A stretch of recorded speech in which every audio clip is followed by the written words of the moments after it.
Irreverent, entertaining, cool. You're listening to LA Talk Radio.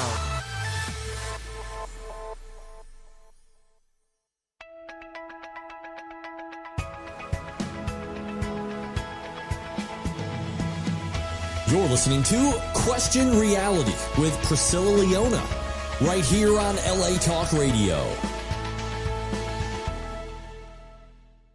Hello and welcome to the Question Reality Radio Show. I'm Priscilla Leona, producer and host of the show, and we are coming to you live with a lot of feedback from Los Angeles, California. At least I'm hearing feedback on my end. It is 2021. I can't believe it. I'm so happy that 2020 is gone. I've almost died twice. I had influenza A. It wasn't COVID. I was swearing. I'm telling the people in February, I'm in the emergency room 12 hours. I'm like, I'm dying of COVID. I'm dying of COVID. They swabbed me 4 times. They said, you do not have COVID. You've got influenza A. In the hospital 2 weeks on a respirator. Thought that was it. I was dying, and I was never going to get to see Harry Styles live in concert. And I've been waiting years. So very, very, very crazy time. It basically took me out until like July. And finally, I'm back. But guess what oh, by the way, guess who gave me influenza A? My husband. Got it from his hairstylist.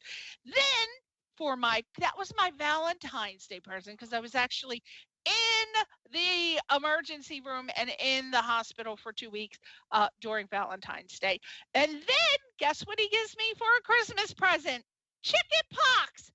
Yes, chicken pox. People were like, how the hell do you get chicken pox as an adult? Well, I never had chicken pox.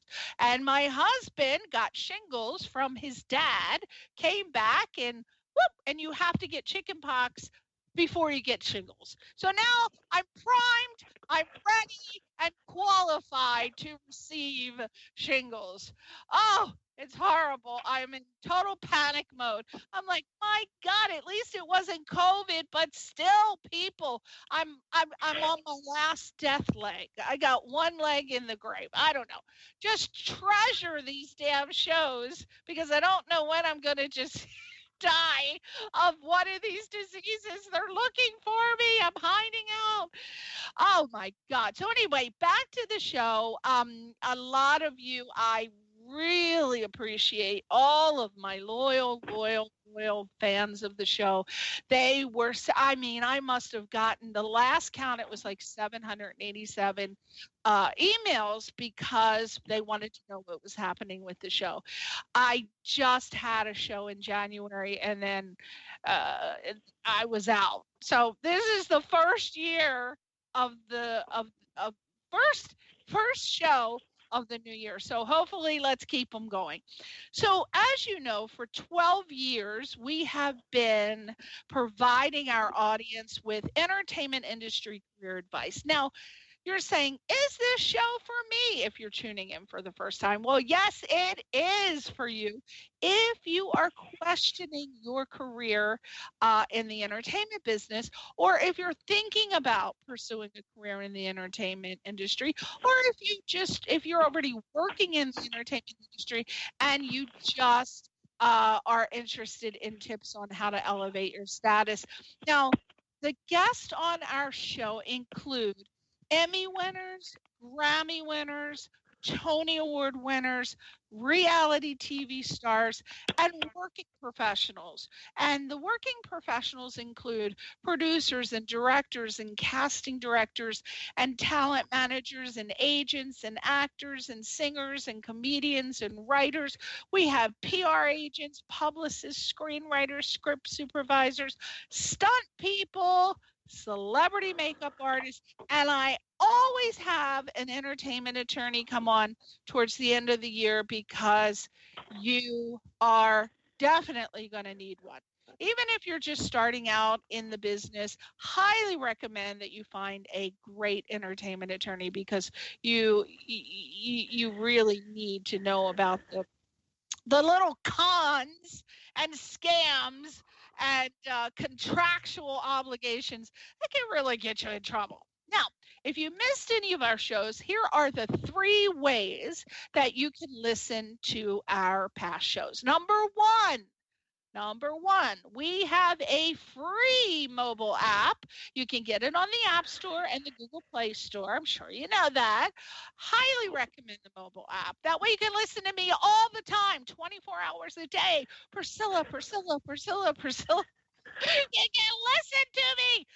The second way is the archive page, which is on the latalkradio.com website. I don't know what Sudi is doing, but I hear all kinds of activity in the background. Sudi, please mute your little button so we don't hear what you're doing. I don't know. Sounds like you're counting coins over there. I don't know what's happening. We'll get to Sudi in a minute.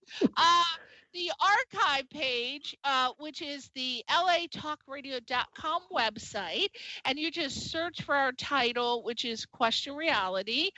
And the last way is, of course, to go to iTunes, the Google Play Store, Stitcher.com. We're under the podcast section. Highly recommend that you sign up for us. That way you'll always be notified of our upcoming shows and who the guest is. And you can just choose to listen or not. And I want you to do me a favor, a death wish, let's just call it. Please subscribe to our podcast via the Apple Podcast. Really would love you to do that. That way I don't want anybody to miss out on the fantastic tips, advice, and resource information that our guests give. And finally, if you want to be a guest on our show or refer someone to be on our show to promote themselves, their products, and just help listeners with sage career advice, we are booking now. Booking. It's January, so it is open season on booking. So please either come on or get someone to come on the show that is a professional. Now, you can do that by going to our official website, which is, now listen very carefully, it's questionrealityradioshow.com. questionrealityradioshow.com, not latalkradio.com. latalkradio.com is the website that you're listening to right now where we air the show. questionrealityradio.com is where you go to find out who the guests are for 2021 to get the schedule, and then that is where you submit to come onto the show for your guest consideration. You just click the contact link. So again, go to questionrealityradioshow.com to be considered.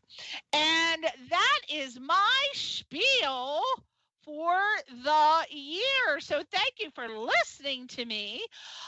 Now, as always, you know that this show rocks when it comes to bringing people on who are exciting and fun. I only like to have fun, upbeat, entertaining guests, but also are able to give you lots of tips and resource information on their careers and you know how you can get started too. And today is no exception. We have a wonderful man today. Now, he is a little sexy. For you ladies out there, I suggest going to his website and getting a gander at this little hottie. His name is Sudi Rick, and I hope I'm pronouncing the last name right. Didn't get a chance to ask him. Karatas or Karatas. We're going to find out. Go to his website now. It is sudirik.com, SUDIRICK.com. He's also on Facebook under Rick Karatas or a Karatas. We're going to find out. He's on Instagram, Twitter. Just type him in all the social media sites and you will find him. But most important, you want to definitely check him out on Amazon.com because that's where all of his books are that you can purchase, and you're going to find out about these super cool books right now. Now, let me just tell you a little tiny bit about him, just a little brief bio on him. Now, Sudi is a screenwriter. Oh, he's many things. Screenwriter, author, actor, producer, and songwriter. And he was the screenwriter and producer of it's a film called Walk a Mile in My Pradas. Loving that title. Oh, I got to find out why he came up with that, but I love that title. Now, it starred one of my favorite actors, Tom Arnold. I love that guy. He's hysterical. It also stars Nathaniel Marston and a woman who I adore, Dee Wallace. You might also know her as Dee Wallace Stone. I believe she was in, oh gosh, I hate to get this wrong. I believe she was in E.T. He's going to correct me. E.T. Now, also, he was the screenwriter of a film called Charlie's Dream. And guess who was the director on this film? Oh, one of my favorite actors, Jolie Fisher. And you're like, Jolie Fisher, where do I know that? Jolie Fisher is the daughter of Hollywood legendary crooner Eddie Fisher. Now, you're going to go back away.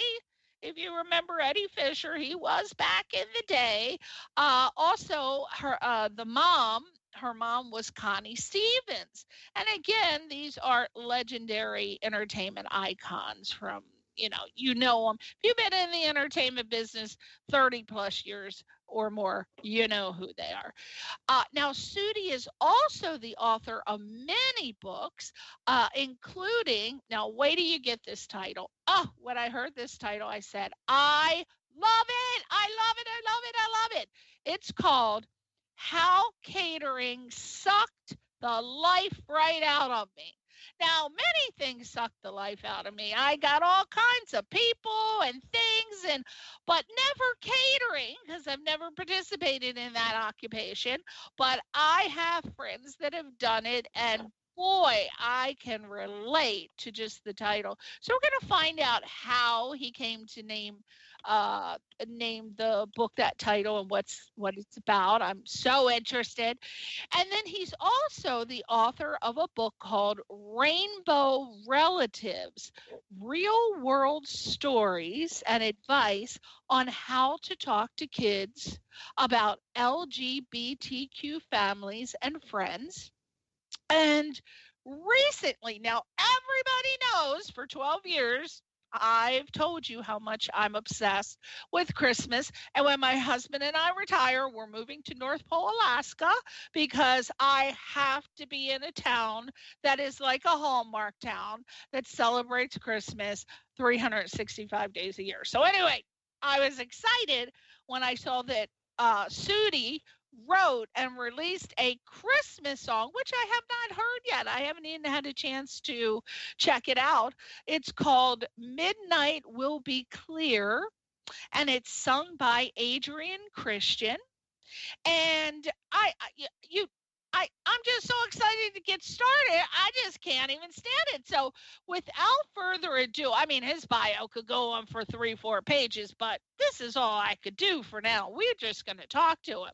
Without further ado, let's welcome, and my husband is not here to do the sound effects of a stadium crowd cheer and roar. So just insert that into your minds.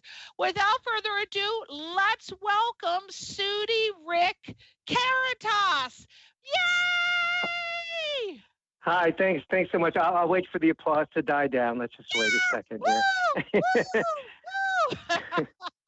Oh my gosh! Well, thank you so much for being on the show today, Rick. Well, thanks for having me on and hyping me up so much there. Well, yeah. If you come on this show, you're going to get some hype. Even if you don't have one paragraph, you're going to get some hype anyway. Well, let me ask you, so I'm calling you by your correct name. Is it Sudi or Sudi? It's Sudi. My legal name is Sudi. I go by Rick because Sudi's too common. No, I'm kidding. Yeah. But yeah, it's a Turkish name, and I'm a Gemini, so I need two names anyway. So I go by both Sudi and Rick. Okay. And the last name, Karatas, which You were very close, but there's actually a sound at the end which you wouldn't get because there's no H at the end. Yeah, so, yeah. Karatas. So you did pretty good. You did pretty. I give you an A- on it. Thank you. Now, do you like to be called Sudi or Rick? What should I call you? Either one is fine. Okay. I tend to go by Sudi as an author and Rick as an actor and screenwriter for some reason. Okay. But it doesn't. I'll give you both. I'll call you Sudi. I'll call you Rick. That way we're covering you both. There you go. Yeah. All right. So let's talk about. First of all, I just can't stand it. I have to talk about this first. As an author, your book, How Catering Sucked the Life Right Out of Me. And I love the artwork, by the way. I love the cover of your book. First, let's give credit to whoever took that picture or set it up. It's fantastic. It's gorgeous. Who did that? Well, my partner took the picture. We took some pictures, and then we gave it. The woman at Fiverr actually did. I told her kind of what I wanted on the cover, so she did it. So yeah, but we set up had our friends put their hands in, and that's me with the expression on my face, and we just took it in my apartment. Oh. And then I'm just blanking on the woman's name that did I think she did a really good job, like you said. Get in trouble. You better be looking that up. It's in the credits. It's in the acknowledgments here somewhere. But yeah, she did a really nice job. Yeah, it's but thank you. Yeah, really nice. I would love to refer her because I think she did a fabulous job. So send that to me when you find out her name. I will. Yes. Love that title. Okay, but it does sound literal though. So can I ask you? Can you please tell us the reasoning for the title and also what the book is about? I mean, it sounds self-explanatory, but sometimes it's not at all. So can we start with that question? Yes. Well, I've catered for many years, and, most of the jobs are fine, but there's, every once in a while there's nightmares, and I call them flustercucks to write. So I started out as a joke as I would be working an event, it would be horrible, and I'm like, this is going in the book, and so I kind of started writing it, and it was coming along kind of funny and good, and then when COVID hit, I had a lot more time to write. So I'm like, let me finish this, and so that's kind of what I did. But it's based on my experiences in New York and California over 25 years of just, everything from a wedding where the groom didn't show up to a $5 million birthday party for 3-year-old twins, just to different, a wedding where, I said that already, where the bride went ahead and had the party because the groom didn't show up and stuff. But and I also worked at bar mitzvah where O.J. Simpson was a guest a year before he was on the Bronco chase. So yeah, it worked a lot of fun, interesting events. Some with celebrities. Get this out my system, all these nightmares, and so it was the title just was easy, Yeah. Well, I know that you had said that you put mostly your worst stories in there. The runway groom, we talked about the bar mitzvah where O.J. Simpson was a guest, that $5 million party for 3-year-old twins. I'd want to know who. You got to PM me on who that was. But the what was the unforgettable gig that you were talking about on 9/11? Okay, yes, I worked because I was in New York. I lived in New York at the time, and obviously that was a horrible day, and all these terrible things are happening. But out of it came a little bit of an amusing story when I was catering. It was, I think, I guess I can say, well, I won't say who it was for, a fashion company in New York, and I was working the breakfast, just setting up the stuff. It was Fashion Week, and I heard a commotion going on in one of the other rooms. There was no windows in my room, and from that room they could see the skyline and all that and the Twin Towers and stuff. But so I hear a commotion and I'm thinking, oh, a fashion emergency. It had rained the night before, probably something leaked and got wet but everyone kept like running into that other room and all these weird. So finally I went in there. I'm like, what's going on? They're like, well, a plane went into the, Twin Towers. And I thought they just meant a tiny plane had hit the, and you could see a little smoke coming out. And I'm like, oh, well, that's horrible, But then I said, well, I got to get back to work. So I went back in the other room and, putting more coffee out and bagels. And then I hear like a gasps and like screams. And, I went in and that, the second plane had gone in. And one of the people there said, "Oh, there must be a problem with the air traffic control towers."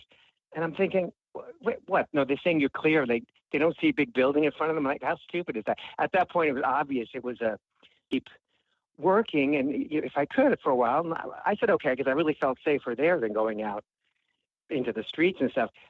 A little while later, the woman asked me, could you call the caterer and ask them if they can bring extra sandwiches when they bring the lunch, because a few people are stuck here now. Now, this is right after the first building had collapsed, and there were sirens going off, and they were closing down streets, and I knew the caterer wouldn't be able to do this, and I tried to explain this to her, and she insisted I call him. So I called the caterer, and he picks up, and I didn't know this at the time, but as I'm calling him, his office was right down near where all this was going on, and people were coming into his building in soot and blood and all this stuff. And I said, the woman wants to know if you can bring extra sandwiches when you bring the lunch. And he goes, go tell her to go F herself. He said, he used the word. And now I didn't tell her exactly what he said. I knew they wouldn't be able to do it, and that she made me call, but I felt like an idiot. But when I left finally at 1 o'clock, and I had to walk home because the buses weren't running and everything, and everything was really weird. There were soldiers in the streets. It was very, surreal. But I just kept hearing his voice saying, "Go tell the effers, go F yourself." So it was just the cluelessness of some people. It was just funny. And anyway, so that was my night. I worked on 9/11. That's kind of my memory. That's crazy. Maybe she didn't even know what was going on outside. Maybe she just thought it was just a typical situation, because a lot of things, they do happen in New York. There's lots of sounds. I mean, most people don't even know what quiet sounds like if you live in New York. So yeah, she might not have known what was going on if she did. The building and everything. So she saw it. God. And they could see it from there. They could see the buildings from there. I think it was on the 11th Avenue, like the 11th floor and stuff. So we could see the buildings, and yeah, it was just. And look, man, some people, crazy. Something like when that big happens, they're in shock, or they, So who knows? Gosh, well, you know what I was fascinated with, and I'm sure with 25 years of catering experience, my gosh, you could bullet point like pages and pages of stuff. But I wanted to talk about, because I am obsessed with the marvelous Mrs. Maisel. Oh my God. And I know you've worked for so many people who, direct movies for Lifetime and et cetera, et cetera. But I want to hear about who is it that either works on the show, but I love that show, The Marvelous Mrs. Maisel. Give me something. Tell me something. I love the show too, and it's the very sweet woman that plays Zelda, the maid. So if you know the show, you'll know that part. Yes. The Zelda, the maid. Her name is Matilda, and I always mispronounce her last name. But I worked with her many years ago, catering in New York, and we've kept in touch. And I was so happy that she was on that show, and she's very funny, and the show is great. So I love when I've worked with people, because the people that do catering, they're trying to do other things. They're musicians, they're actors, and so I love when I see other, they doing things outside of the catering. And I want to say Skadak is her last name, but I'm probably butchering her name. But Matilda, and she plays Zelda, the blonde, Yeah. So very nice girl, and so I love when good things happen. Yeah, and I mentioned a few other people in the book that have had success, like Levi Crease is a great Tony Award-winning singer, and I worked with him many years ago. So there's not all negatives in the book. There's a lot of good positives, but the juicier stuff is always negative. Yeah, and as you said, anybody who's had a manager on a power trip can relate to some catering companies who mistreat their employees. But there's lots of things that happen as a caterer. So I would imagine that this book gives you lots of food for thought, literally. Yes, there's a lot of puns. Yes. Yeah, and you got so many juicy stories that will probably make you laugh and cry, and teach you what not to do at catering events, and definitely make you I don't know why you say that, crave mini hot dogs, but why don't you tell us, because there are so many people that do, who are aspiring actors, singers, dancers, models, musicians, and they do work catering jobs. So in this book, what is this book? Okay, who do you think is going to be the audience for this book? Who is going to love this book most? Why would I buy it? Well, I kind of make a joke. It's for people who have ever done catering or who've been to a catered event, because it kind of tells guests what not to do sometimes that can really, spoil or make it harder for the staff and stuff like that. And anyone that's ever done catering, which most actors have, which it is the perfect thing to do because of the flexibility, and, you work with a lot of cool people, and you don't have to be a starving out-of-work actor. You've got all that food, so you can just be an out-of-work actor and still I'd be be able to bringing eat. some storage bags in all my pockets and my purse and my socks. Oh, that's a whole nother thing of how much food they waste and throw out. But I talk about that in there too. So it's anyone that's ever done catering. I mean, a lot of people who are reading it have done it, and they're really telling me it's hilarious, and that it's even the bad things are kind of you can look at it almost fondly sometimes, just because. So it's, so it's really for people that, it's just an entertaining book. So these days, I think we need a laugh, so that it's just for that, even if you've never done catering. I mean, everyone's been to events. So, and also there's some little celebrity, a lot of events where celebrities are at. So if people are interested in celebrities, I have a lot of cool stories about, and in fact, Daryl Hannah called me a god at one of the events. I kid you not. I did a movie with Daryl Hannah. Oh my God. Did you? This woman is lovely. Oh my God. Well, I was only supposed to have a really small little part when I first got started, because I came out here to go to pursue a career as a producer. I wanted to be a producer. I wasn't sure. I thought film, radio, I'm not sure. Let's go. So I went to UCLA. So I decided, well, you know what? My philosophy is if you want to be a producer, you need to start from the bottom up. So I said, I'm going to start doing extra work to see what I can learn.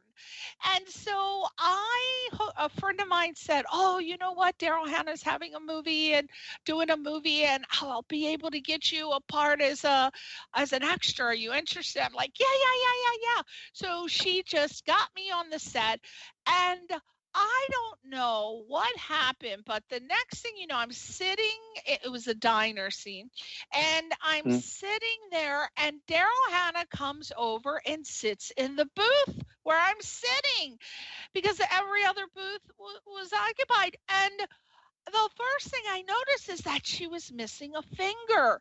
And I thought, oh my God, I can't stare at that finger. And then I thought, well, do I talk to her? Do I not talk to her? Because, as an extra, a little tip for people listening, you're told, do not talk to actors, do not talk to the stars, do not ask them for autographs, do not ask them for pictures. And so I was sitting there, and my eye kept going over that little missing finger, and then I guess she noticed, and then she started telling me what happened to her finger.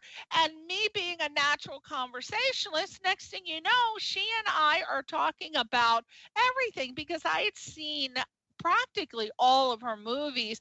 And I was saying, oh yeah, remember when you did this and that and that? And she's like, I don't even remember that scene. So we were whooping it up and the assistant director had to come over and say, okay, well, it's time. And then she said, well, what are you doing on the film? And I said, oh, I'm just supposed to be a little here and there. So 10 minutes later, I get called over from the first director, I believe. And he goes, can you come with me? And I went with him. I thought, oh my God, that's it. I got fired for talking to Daryl Hannah. I can't believe she fired my ass. No, you know what she did? She put me in a scene with her. She just got him to do it. And I'm like, how cool is this lady? Oh my God. She's a wonderful, wonderful lady. Very, very kind. Very kind. But it was funny. It was funny because she asked me if there was a dessert we'd been serving and did we have any more of it. And I said I would check, and I go into the kitchen and I found some and I brought it out. And she said, oh my God, thank you so much. You are a god. I can now say she called me. She's so sweet. But this book, I actually think it would be very, very exciting to read because I bet you have tons of stories. Now, do you actually name the celebrities in it? And if so, did you tell us about, because I know a couple people who have written books and they put celebrities' name and next thing you know, they get sued. What are your tips for people who are writing books? And I don't know how you did it, but there is a legal way you have to do it. You have to get clearance. So tell us about that. Yeah, well, and again, I think what I did is if I said something good about them, I used their real name. If it was something negative, I didn't use a real name. I changed it. I might have given a hint or two here or there, but I think I tried to make sure that I didn't have anything that was really slanderous or whatever. And like I said, most of them, like Olivia Newton-John performed at an event I worked in, was setting up. She was rehearsing, and I was like, wow, she really sounds like Olivia Newton-John. And I turned around, and there she is rehearsing on the thing. So, and I love her, and she's great. So, I mean, I think, obviously, if she's saying something like that, it's okay. And, again, there's one or two celebrities. There was one in particular who was just very rude. So I don't use her real name. And most are so nice, and most of the houses we worked in, the people are wonderful. But there was one woman that no one will work in her house anymore. And I don't use her real name. I say Mrs. Olson. And it's close, but it's not her real name. And this woman is much worse than the Mrs. Olson on Little House on the Prairie. That woman seemed much nicer compared to this woman. But anyways, but yeah, most people, but you do. I think there's, like, for my other book, Rainbow Relatives, I did a lot more. What did you call it? Like, getting signatures from people, and because they give me some of their stories and signed things. For this, my editor, she kind of went through and if there was anything, we should be okay with this. And you know what? The book is not going to sell like Michelle Obama's book. That even if they sue me, you're not going. It's like squeezing water from a stone. Stand in line. Question now. We'll finish out with this book with this. Did you self-publish, or do you have a literary agent and you were published from a publishing house? Good question. The first book, Rainbow Relatives, I got a publisher. I got a literary agent and a publisher. So I went that route with the Rainbow Relatives book. With this one, I decided to self-publish for many reasons. So I've done both, which is kind of good. And now this is good. This is good. We're getting somewhere here. Now, tell us, for people, there are so many people who want to write books, and let's just be honest here. You can't just think that you're going to get a literary agent. I mean, it is so hard, honestly. It's focused on giving some tips and advice to people who want to self-publish, which I think is a fantastic way. But a lot of people don't know how to do it. Like, can you give me a 1, 2, 3 step how to do it? Yeah, well, you're writing the book. You're going to rewrite the book. You need an editor. Everyone needs an editor, so you're going to have someone edit it. I went through Ingram Spark, which a lot of people do. That's one of the bigger, like if you're self-publishing a book, and you put everything in, and the cover and then the amount of pages, and it has to match up, and there's a lot of things that have to fit. And my editor helps with a lot of that I didn't know. But they print them up, they get the orders, they get it on Amazon, they get it in Barnes and Nobles. I have a few like in Barnes and Noble and Calabasas and stuff. Actually, I got those in there because I know the manager. But so who did you say give a plug to? There were some scams. There's ones that yeah. So you got to be careful. I've heard horror stories. But I think I think one is called Universe, which is pretty good, or iUniverse or something. And Ingram is good. Ingram Spark. They're good because they can get it into outlets. I think they're reputable and all that. But again, they don't just. I mean, you have to meet certain criteria to get the book on there. Yeah. So that certain. They don't have to approve of what's in the book or anything, but there's certain things like there is a as far format. You have to have, just like writing a screenplay, you have to know how to set the book up and do outlines, et cetera, et cetera. There are a lot. Let's throw in a little tip for people. Don't be terrified to try, because first of all, as I say to everyone, any question you have, just go to Google, type it in. Isn't mine? Everything is available on Google and YouTube. And there really is no excuse for saying, I don't know how to do this or I don't know how to do that. Because if you don't, Google does. There's some out there. But there are a lot of what is called ghost writers. So if you don't know how to write your own book, you can hire a ghost writer. It's an independent contractor sort of person, and you pay them one fee, and they will basically there are some that will write the book for you. They ask you questions and then they write it. And then there are some that say, okay, we need to do this, we need to do that.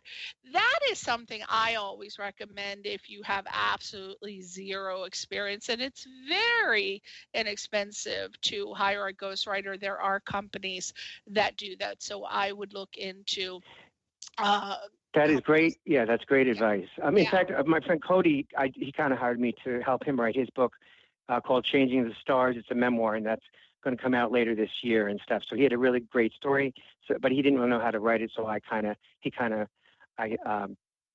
helped him with it and stuff, and it was fun. Intimidated. I mean, you just go in and type how to write a book. You can get samples. It's relatively easy, but ghostwriters are great for your first experience because you'll get all the credits and stuff, and then you can self-publish. And as you write, you'll continue to learn tricks, and hopefully your book is successful, and then you'll be able to get an agent. But don't be intimidated and be going around sending query letters and this. Oh, you'll waste years of your life doing that.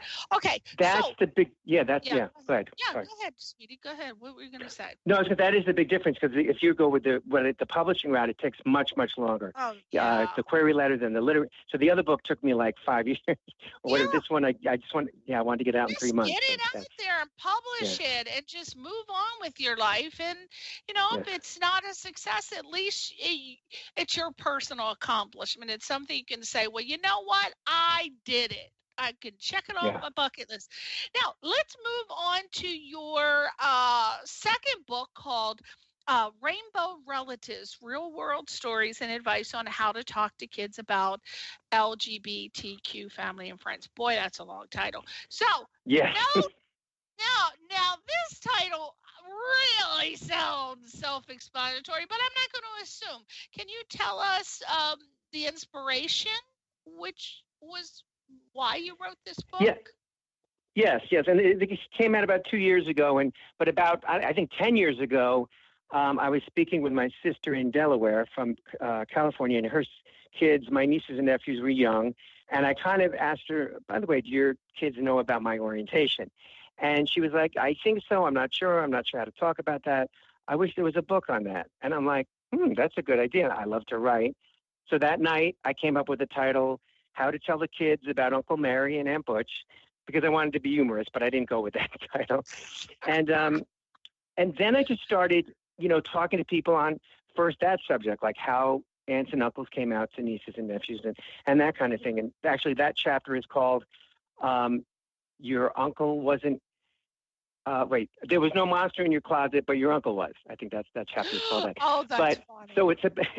So and then I would talk to people like my other sister, when she heard I was writing the book, said, oh, there's a woman that wrote a book, Heather Has Two Mommies or something. So I looked into that, and I interviewed the woman that did that book, and she's done like 20, 30 other books that are, LGBT specifically for kids. Now, this is a book for adults and speaking to kids, but there's a whole, a chapter like on religion. I call that I'll Pray the Gay Bashers Away and whatever. But that's a big issue with a lot of people, and it shouldn't be and all that.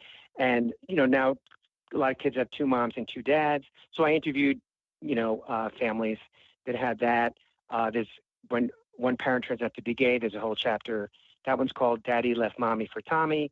Again, it's done with a sense of humor, but there's serious, and there's a transgender, chapter on speaking to kids about that. And that's kids, your father, well, she has something to tell you. So there's a sense of humor, but there's also serious things, obviously, with bullying and that. But I like to do everything with comedy if I can, there's so much seriousness in life as there is. So if I can throw in something that makes people laugh, I've done my job. Well, that sounds like a great book, and that's also available now on Amazon for purchase under your name. So please, if that is you have to go to Amazon and purchase that book. I cannot wait until the show's over because I'm going to be purchasing that first one because I want to hear all those caterers. That actually sounds like a film in the making, if you ask me.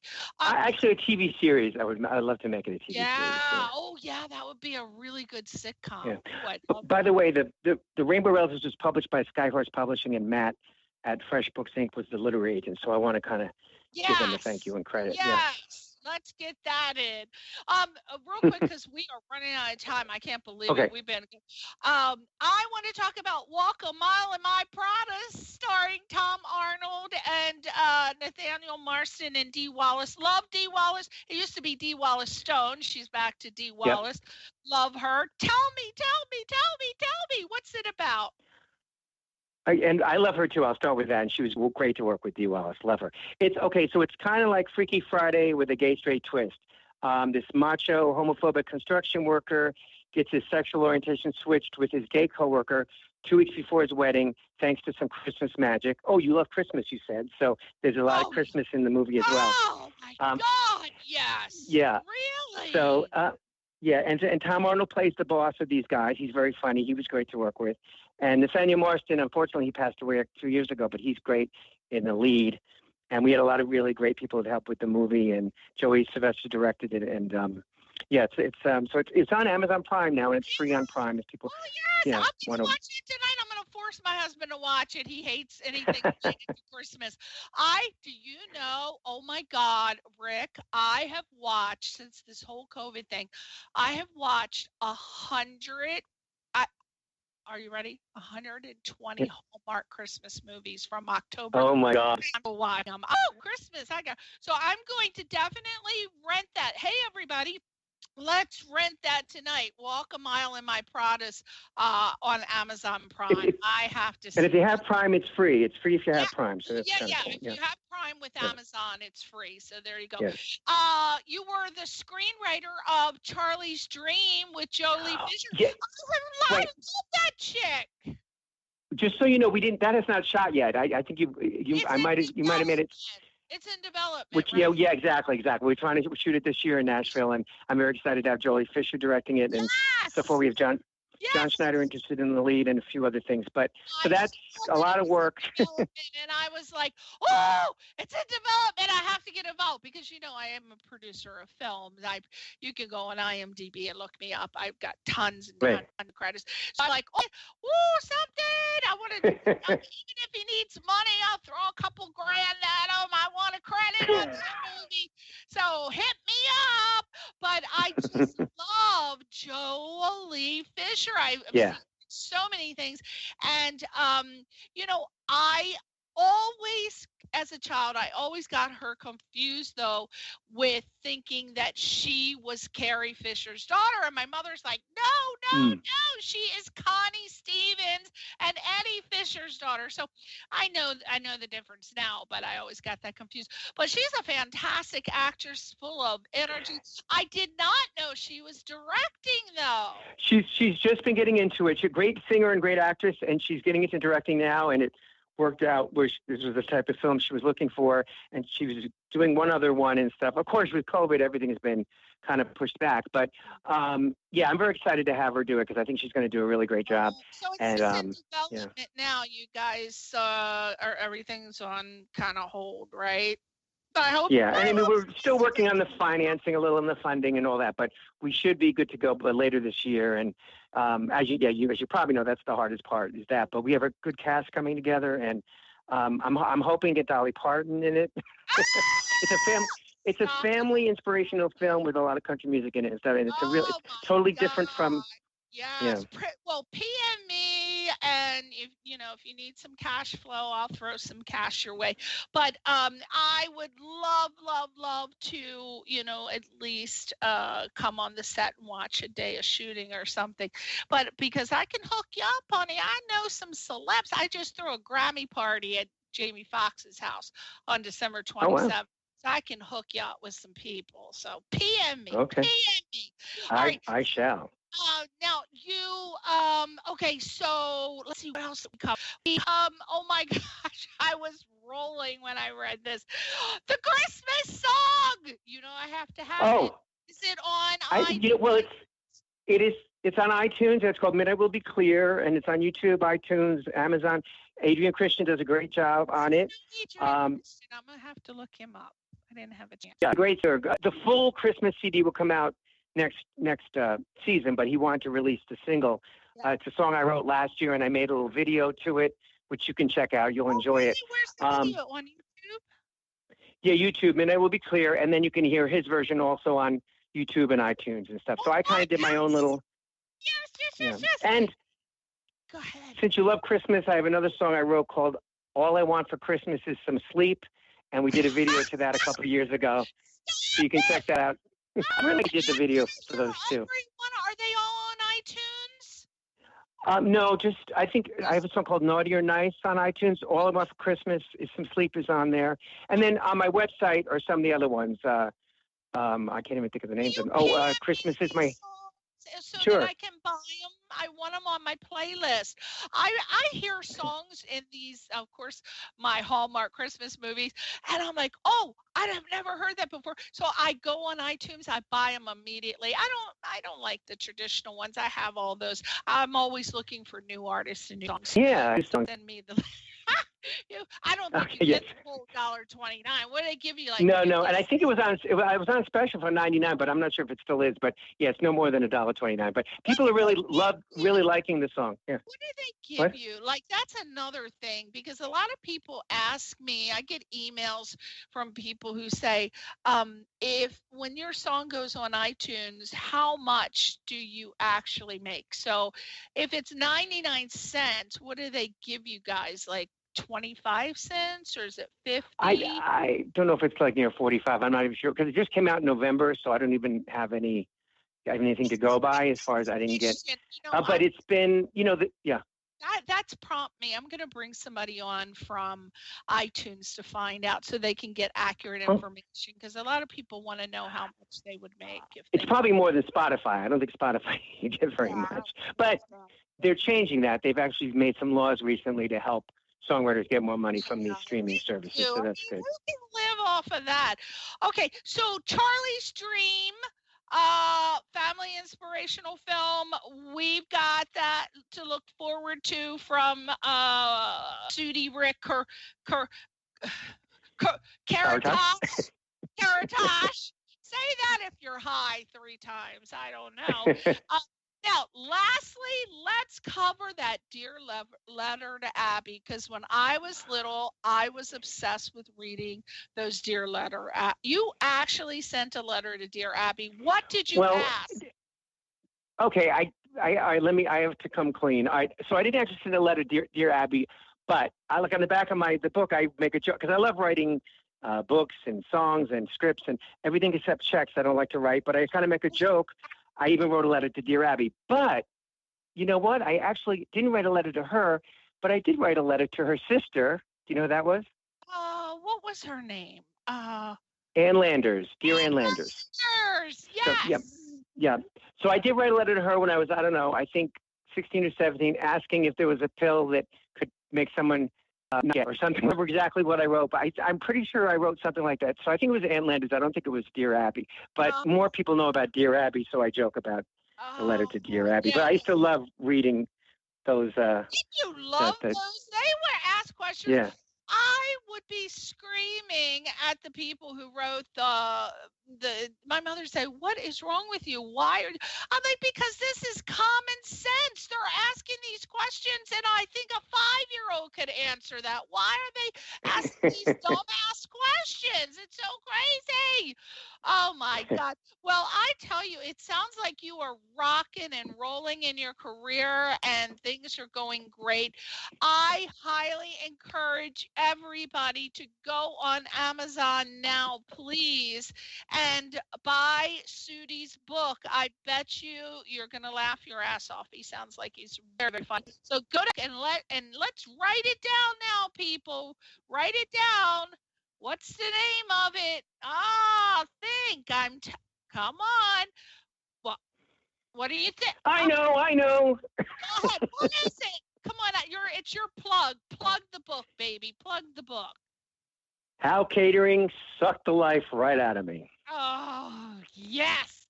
And you're going to get fantastic stories. You're going to get lots of scoops. You're going to get some names, some celebrity names. So that's worth it right there. And again, his book that is going to be so, so helpful to so many people, which is Rainbow Relatives, speaking to kids about LGBTQ families. And wait, you're talking about that one or the other one now? Rainbow Relatives. Okay, yeah, I thought so. Yeah, so that one's a totally different book. But yeah, it is very helpful to parents and teachers, aunts and uncles, and LGBTQ families and stuff. So yeah. And it's with a sense of humor too, but also education. Yeah, and also, for grandparents, I think that would be really good to. Yes. I think that's a good target audience. Grandparents talking to, because a lot of children now. Mm-hmm. Yeah, do you know you brought that up at one of the readings I did? A woman came up, she was older. She'd asked if it was a choice or something being gay. And I said no. And when she came up to get a book signed, she said she asked because her granddaughter just came out as 15 as lesbian. And she, the grandmother, was having trouble with it because she came from a time that it just wasn't as acceptable and this and that. But here she was trying to read about it and find out more, which I thought was great. I think, that's the first thing popped into my mind. So this is a great gift. You can always get this as a great Mother's Day gift. You can get this as a Christmas gift. You can get this for a birthday gift. You can get this you could really do well by getting it as a graduation gift for children. Mm-hmm. Who are questioning their sexuality and they're graduating from high school or whatever the graduate. I think it's a great book. I think it's a great book for children to read it also, not just parents and grandparents and aunts and uncles. Yeah, maybe teenagers, I think. Maybe not too young, but yeah, it definitely there's a lot of good stuff in there. Teenagers. So. I even interviewed Shelley Wright and Bruce Valanche in there too, kind of a fun little celebrity section too. That's fantastic.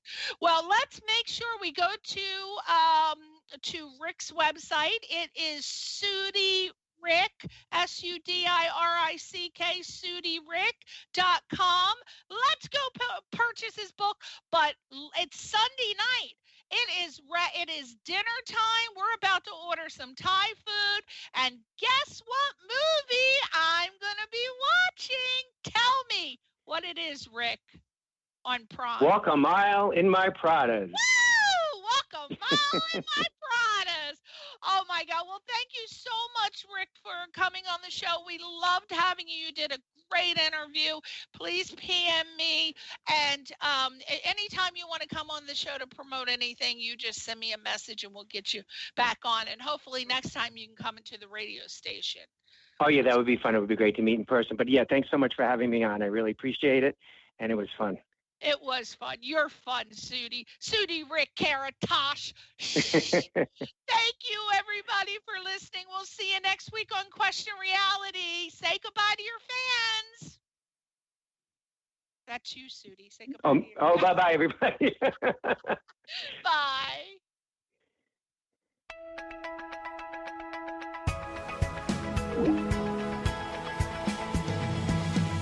You're listening to Question Reality with Priscilla Leona, right here on LA Talk Radio.